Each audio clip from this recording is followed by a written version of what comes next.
ट्विशा शर्मा मौत केस में नए खुलासे।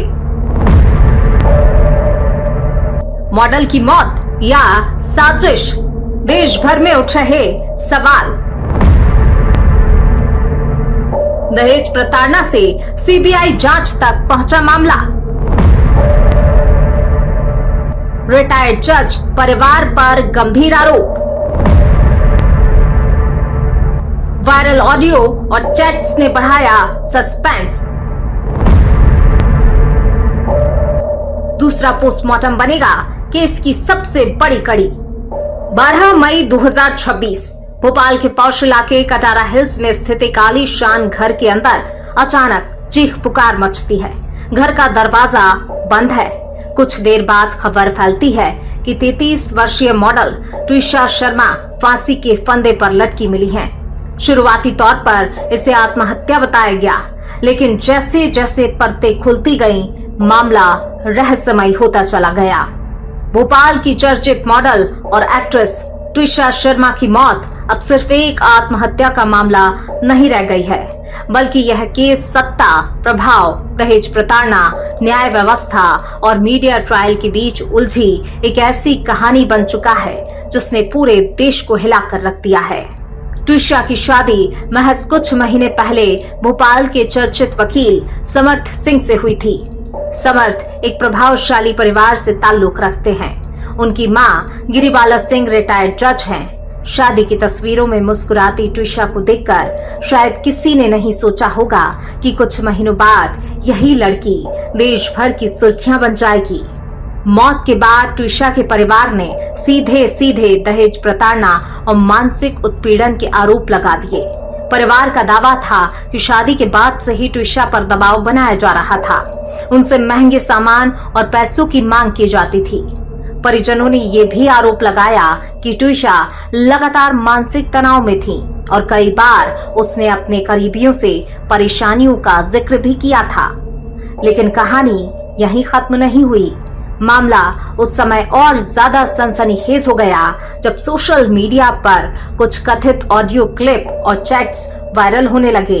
इन वायरल ऑडियो में परिवार के अंदर के विवाद, ताने और कथित दबाव की बातें सामने आने लगी। देखते ही देखते ये मामला पूरे देश में चर्चा का विषय बन गया। सोशल मीडिया पर जस्टिस फॉर ट्विशा ट्रेंड करने लगा। इधर पुलिस ने शुरुआत में आत्महत्या की दिशा में जांच शुरू की, लेकिन बढ़ते दबाव और परिवार के आरोपों के बाद मामला पूरी तरह बदल गया। ट्विशा के पति समर्थ सिंह के खिलाफ एफआईआर दर्ज हुई। उन पर दहेज प्रताड़ना और अन्य गंभीर धाराओं के तहत केस दर्ज किया गया। बताया गया कि समर्थ ने पहले अग्रिम जमानत की कोशिश की, लेकिन राहत नहीं मिली। बाद में उन्होंने सरेंडर कर दिया और अब उनसे पूछताछ चल रही है। इस केस में सबसे बड़ा मोड़ तब आया जब सुप्रीम कोर्ट ने स्वतः संज्ञान लिया। देश की सबसे बड़ी अदालत ने मामले की गंभीरता को देखते हुए कहा कि जांच निष्पक्ष होना बेहद जरूरी है। कोर्ट ने साफ कहा कि किसी भी तरह का मीडिया ट्रायल जांच को प्रभावित कर सकता है। अदालत ने मीडिया, परिवार और आरोपी पक्ष सभी को सार्वजनिक बयानबाजी से बचने की सलाह दी है। सुप्रीम कोर्ट की टिप्पणी के बाद पूरा मामला राष्ट्रीय स्तर पर और गर्मा गया। कोर्ट ने यह भी माना कि चूंकि मामला प्रभावशाली परिवार से जुड़ा है, इसलिए निष्पक्ष जांच को लेकर लोगों में सवाल उठना स्वाभाविक है। इसी के बाद मध्य प्रदेश सरकार ने सीबीआई जांच की सिफारिश कर दी। अब सीबीआई की टीम भी भोपाल पहुंच चुकी है और केस की फाइलें खंगाली जा रही हैं। देखिए, 12 मई को ट्विशा शर्मा ने जो सुसाइड करा था, उसके बाद हमने अपना पक्ष रखा है। समर्थ सिंह और गिरिबाला सिंह मैडम को अग्रिम जमानत मिली हुई है। इन वो इन्वेस्टिगेशन में पूरा कोऑपरेट कर रही हैं। समर्थ के लिए बेल हमने लगाई थी एंटीसिपेटरी, अनफॉर्चुनेटली वो हमारी रिजेक्ट हुई। उसके बाद हम हाई कोर्ट गए, वहाँ से हमने बेल विड्रॉ हुई और उसके बाद हमने सरेंडर करा। अब हम इन्वेस्टिगेशन में कोऑपरेट कर रहे हैं। देखिए, ऐसा कि किसी ये जिस तरह के भी आरोप लग रहे हैं, ये सब निराधार हैं। हाँ, जो प्रेगनेंसी को लेके बात है, तो चैट्स आप सब लोगों के सामने हैं। समर्थ एंड मैडम चाहते थे कि भैया आप क्यों नहीं इसको कंसीव करना चाहते हैं, आप इसको अबॉर्ट क्यों कराना चाहते थे। हालांकि वो उसका डिसीजन था एंड उसमें इन्होंने उसको उस चीज़ के लिए भी सपोर्ट करा। आप अगर अभी इन्वेस्टिगेशन होगा आप देखेंगे ये लोग अपने डॉक्टर्स के पास गए, कंसल्टेंट्स के पास गए और सब जगह ये लोग उसको लेकर पहुँचे, उसमें कोई दिक्कत नहीं। CCTV में ऐसा कहाँ शो हो रहा है कि कुछ गलत हुआ।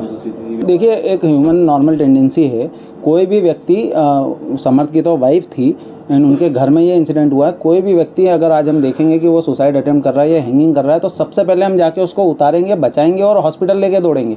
हम जाके पुलिस को बुला के कि नहीं आप लटके रहिए, हम पुलिस को बुलाएंगे अपना इनोसेंस दिखाने के लिए, ये तो नेक्स्ट टू इम्पॉसिबल बातें हैं। देखिए मीडिया के सामने बैठ के सिर्फ किसी को ब्लेम करना या किसी पे एलिगेशन लगा देना मीडिया पब्लिसिटी के लिए कि नहीं वो आपको पुलिस स्टेशन जाना चाहिए था, आपको पास में जाना था। कौन आदमी होगा जो अपनी वाइफ को इस हालत में देख के पहले पुलिस स्टेशन भागेगा बजाय उसको बचाने के और उसको हॉस्पिटल लेके जाने के लिए। वो समर्थ ने किया, सब तरह ने देखा, CCTV देखा, उसके हाउस होल्ड्स वहाँ आए, तीनों ने मिलकर उतारा। जो प्राइमा फेसी चीज़ें होती हैं उन्होंने CPR देने की कोशिश करी, वो भी करा।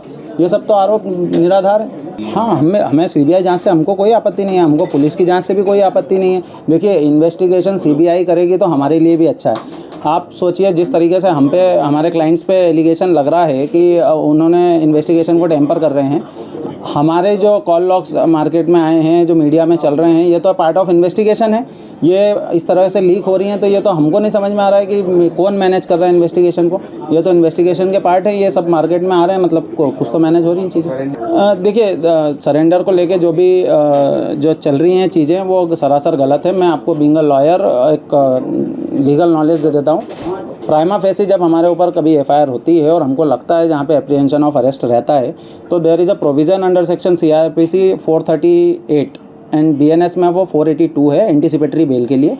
हम अपनी लीगल रेमेडी एग्जॉस्ट कर रहे थे। अगर मुझे लगता है कि मैं प्राइमा फेसी आरोपी हूँ तो मैं सरेंडर करूँगा। अगर मुझे लगता है कि मैंने कुछ नहीं करा है तो पहले मैं एंटीसिपेटरी बेल के लिए जाऊँगा और फिर इन्वेस्टिगेशन में कोऑपरेट करूँगा।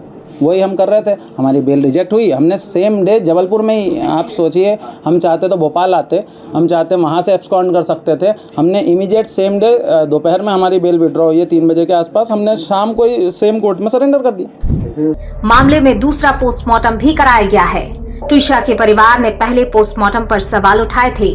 उनका आरोप था कि कई महत्वपूर्ण पहलुओं को नजरअंदाज किया गया। अब दूसरे पोस्टमार्टम रिपोर्ट का इंतजार है, जिसे इस पूरे केस की सबसे अहम कड़ी माना जा रहा है। इस बीच समर्थ सिंह की मां और रिटायर्ड जज गिरिबाला सिंह भी विवादों में आ गई हैं। उन पर भी प्रताड़ना और दबाव बनाने के आरोप लगाए गए हैं। हाई कोर्ट में उनकी अग्रिम जमानत को लेकर सुनवाई जारी है। पूरा मामला अब केवल एक मौत की जांच नहीं रह गया है। ये केस कई बड़े सवाल खड़े कर रहा है। क्या एक प्रभावशाली परिवार होने की वजह से जांच प्रभावित हुई? क्या ट्विशा सच में मानसिक प्रताड़ना का शिकार थी? क्या यह आत्महत्या थी या इसके पीछे कोई और सच्चाई छिपी है? और सबसे बड़ा सवाल, आखिर शादी के कुछ ही महीनों में ऐसा क्या हुआ कि एक सफल मॉडल की जिंदगी इस दर्दनाक अंत तक पहुंच गई? आज पूरे देश की नजर इस केस पर टिकी हुई है। सोशल मीडिया से लेकर टीवी डिबेट तक हर जगह ट्विशा शर्मा केस की चर्चा हो रही है। परिवार न्याय की मांग कर रहा है, जबकि आरोपी पक्ष खुद को निर्दोष बता रहा है। अब सबकी निगाहें CBI जांच और पोस्टमार्टम रिपोर्ट पर हैं, क्योंकि इन्हीं दो चीजों से तय होगा कि ट्विशा शर्मा की मौत आत्महत्या थी या फिर उस आलीशान घर की बंद दीवारों के पीछे कोई और खौफनाक सच छिपा है। देखिए मैं तो मीडिया पर्सन से भी रिक्वेस्ट कर सकता हूँ। मैडम जब पहले बार मीडिया के सामने आई वो इसीलिए आई थी कि देखिए मैडम का, समर्थ का, सबका कहना ये है कि जो सच्चाई है वो सबके सामने आए।